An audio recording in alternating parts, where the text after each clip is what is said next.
మా అత్తయ్య వాళ్ళ ఇంటికెళ్తే ఫస్ట్ బాగా హ్యాపీగా ఫీల్ అయ్యే పర్సన్ ఎవరంటే మా హస్బెండే.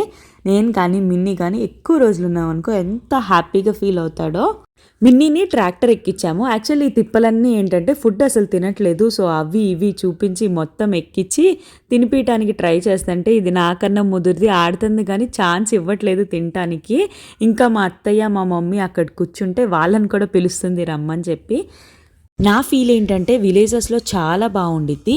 కానీ అక్కడే మంచి స్కూల్స్, ఎడ్యుకేషన్ ఉండి, జాబ్స్ కూడా అక్కడే ఉంటే నాకు తెలిసి ఒక్కళ్ళు కూడా విలేజెస్ నుంచి బయటికి రారు. విలేజ్ అని కాదు సొంత ఊర్ల నుంచి ఎవ్వరు రారు. మనం ప్రతి ఒక్కళ్ళం జాబ్ రిలేటెడ్, పిల్లలకి ఎడ్యుకేషన్ పరంగానే వస్తాం కదా! కామెంట్ సెక్షన్‌లో చెప్పండి నాకు. మన ఓన్ ప్లేసెస్‌లో ఉంటే ఎంత మనీ సేవ్ అవుతాయి కదా! రెంట్స్ దగ్గర నుంచి ఎవ్రీథింగ్. కానీ ఏం చేస్తాం ఆప్షన్ లేనప్పుడు జాబ్స్ పరంగా దూరంగా రావాల్సిందే. And please do subscribe. Bye.